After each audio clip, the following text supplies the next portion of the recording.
Matric inter exam 2024 में शामिल होने वाले छात्रों के लिए फाइनल गाइडलाइन आ चुका है। इसमें मैट्रिक का एग्जाम तो अभी 15 फरवरी से शुरू होगा, लेकिन इंटर वालों का एग्जाम जो है वो 1 फरवरी से शुरू हो रहा है। तो इस इंटर एग्जाम में शामिल होने के लिए फाइनल गाइडलाइन आ चुका है, जिसमें कई सारे नए नियम शामिल किए गए हैं। और आप सबको इंटर एग्जाम में शामिल होने से पहले, मैट्रिक एग्जाम में भी शामिल होने से पहले इन सारे गाइडलाइंस को, निर्देशों को, डायरेक्शंस को और नियमों को जान लेना है, समझ लेना है, इसको फॉलो करना है, वरना आपका 1 साल बर्बाद हो सकता है, आपकी सारी मेहनत बेकार हो सकती है। तो मैं बारी बारी से आपको जो नियमों के बारे में बताना जा रहा हूं, ये आपको एग्जाम से पहले पहले देख भी लेना है, समझ भी लेना है, इसको फॉलो भी करना है, इस पर अमल भी जरूर करना है। सबसे पहली बात मैं आपको बता दूं कि इंटर और मैट्रिक दोनों की परीक्षाओं के लिए उड़न दस्ता की टीम का गठन किया गया है। ये उड़न दस्ता की टीम होती क्या है? तो इसमें एक तो अधिकारी होते हैं जो सबके ऊपर सीनियर होते हैं, उनके अंडर में कई सारे लोग होते हैं।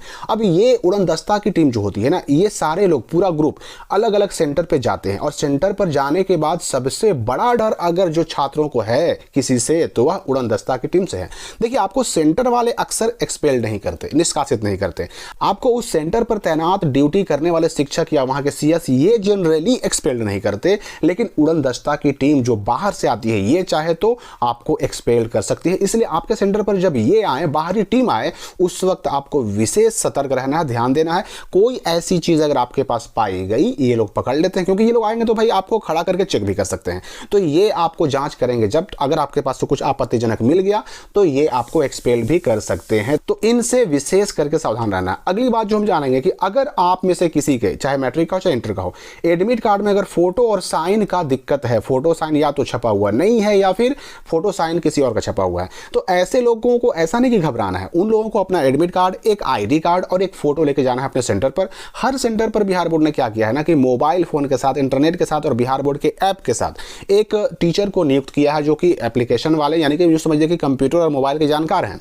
अब उन लोगों का काम यही है कि जब किसी के एडमिट कार्ड में सिग्नेचर में गड़बड़ी होगी तो सेंटर पे जाएंगे और वहीं पर ऑन स्पॉट, यूं समझिए कि उनके मोबाइल से ही, यानी कि जो टीचर मोबाइल लेके रहेंगे वहां सेंटर पर, वो अपने मोबाइल से ही उनका एडमिट कार्ड में फोटो और सिग्नेचर को अपडेट कर देंगे। ऐसे बच्चे एग्जाम दे सकेंगे, उनका एग्जाम छूटेगा नहीं।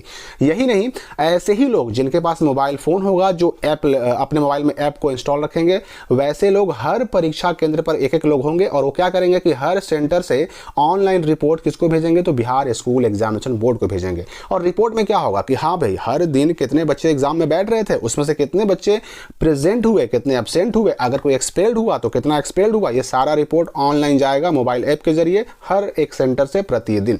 इसके बाद देखिए, परीक्षा शुरू होने से पहले आपको आधे घंटे पहले ही पहुंच जाना है। और याद रखिए कि ये चीज अगर आप फॉलो नहीं करते हैं तो आपका 1 साल बर्बाद होना बिल्कुल तय है। इसलिए परीक्षा स्टार्ट होने से पहले ही आपको कम से कम आधे घंटे पहुंच जाना है। 1 मिनट की देरी भी नहीं होनी चाहिए, क्योंकि अगर 1 मिनट की देरी हुई तो आपको एंट्री नहीं मिलेगी। 1 मिनट की देर होगी, मान लीजिए अगर फर्स्ट शिफ्ट में आपका एग्जाम है तो आपको 9 बजे किसी भी हाल में एंट्री कर जाना है। उसी प्रकार से अगर सेकंड शिफ्ट में एग्जाम है तो आपको 1:30 बजे किसी भी हाल में एंट्री कर जाना है। फर्स्ट शिफ्ट में अगर 9:01 हो गया तो आपकी एंट्री नहीं होगी। अगर सेकंड शिफ्ट में आपका 1:31 हो गया तो सेंटर पर आपको एंट्री नहीं मिलेगी, आप बाहर ही रह जाएंगे। पिछले साल बहुत सारे बच्चे ऐसे थे जो 1 मिनट 2 मिनट की देरी से सेंटर पर नहीं पहुंच पाए और उनका एग्जाम छूट गया, 1 साल बर्बाद हो गया। तो इस बात को आपको बिल्कुल सीरियसली लेना है। एक और राहत की खबर क्या आई है कि भाई इस साल जो इंटर के विद्यार्थी हैं, इंटर वालों को एक विशेष खुशखबरी मिली है। खुशखबरी क्या मिली है कि भाई एडमिट कार्ड पर तो लिख दिया गया था कि जूता मोजा पहन करके नहीं आना है, लेकिन 2024 के इंटर परीक्षा में जो शामिल होने वाले छात्र हैं उनको जूता मोजा पहन करके एग्जाम में शामिल होने, एग्जाम सेंटर पर जाने की अनुमति मिल गई। यानी जूता मोजा पहनकर आप जा सकते हैं, लेकिन सिर्फ इंटर वाले। मैट्रिक तक अगर ठंडी ऐसे ही रहा तो मैट्रिक वालों को भी छूट मिलेगी, लेकिन मैट्रिक तक, चूंकि 15 फरवरी से है अभी, तो मैट्रिक तक अगर मान लेते हैं ठंडी कम हो गया, शीतलहरी कम हो गया, तो उस वक्त ये छूट नहीं मिलेगी, आपको चप्पल सैंडल वगैरह ही पहन करके जाना होगा। अब मैं आपको ब्रीफली बता दूं कि आखिर सेंटर पर क्या क्या लेके जाना है। तो देखिए, सेंटर पर लेके जाने वाली चीजों में जो कि अलाउड है, आपका एडमिट कार्ड हो गया, आपका आईडी कार्ड हो गया, आपका पेन हो गया, ये 3 चीजें आपको लेके जाना है। ये बिल्कुल अलाउड है, पेंसिल भी अलाउड है, आप लेके जा सकते हैं। अब जो अलाउड नहीं है, तो कोई भी इलेक्ट्रॉनिक गैजेट, मोबाइल हो, पेजर हो, कैलकुलेटर हो, या फिर ईयरफोन हो, ईयरबड हो, ब्लूटूथ हो, इलेक्ट्रॉनिक गैजेट कोई भी अलाउड नहीं है। ये आपको याद रखना है। कोई कागज का टुकड़ा, चाहे प्लेन ही क्यों ना हो, चिट पुर्जा हो गया, किताबें हो गई, ये सब कुछ बिल्कुल अलाउड नहीं है। अलाउड क्या है बस वो समझ लीजिए कि आपका एडमिट कार्ड, पेन और एक आईडी कार्ड, इतनी चीजें अलाउ हैं। इनके अलावा सारी चीजें बैन है, रुकावट है, उस पर रोक लगाई गई है। आपका सेंटर उसको ले जाने से रोक सकता है। अब बच्चे अगर पूछेंगे कि भाई हम बैग लेके जाएंगे, मोबाइल लेके जाएंगे, दूर से जाना है तो क्या करेंगे? आपका सेंटर अगर सेंटर पर ये बैग और मोबाइल रखने का कोई जगह दे सेफ, तब तो आप रख सकते हैं, और नहीं तो फिर आपको अपने से इंतजाम करना होगा। अपने रिस्क पर मोबाइल वगैरह को, बैग वगैरह को रखना होगा।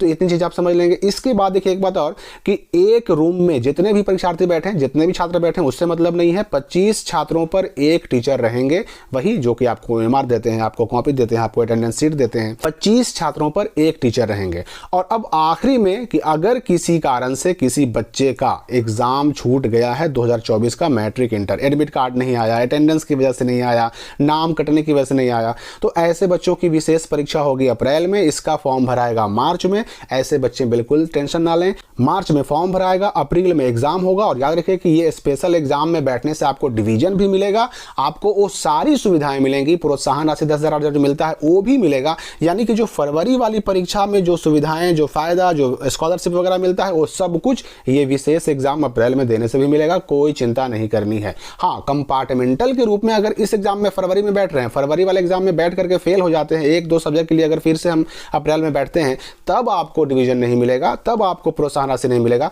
लेकिन एग्जाम छूट गया है आपका, पूरा का पूरा छूट गया एग्जाम किसी कारण से, नाम कटने से या एडमिट कार्ड नहीं आने से, और अगर अप्रैल में एग्जाम में बैठते हैं तो आपको डिवीजन भी मिलेगा, और डिवीजन मिलेगा तो आपको 10,000 8,000 प्रोत्साहन राशि भी मिलेगी। तो इन सारी चीजों का विशेष ध्यान रखें। और मैं लास्ट में आपको बता दूं कि इंटर परीक्षा के लिए जो कॉपी आई है, जो आंसर शीट आया है, उसमें कुछ बदलाव किए गए हैं।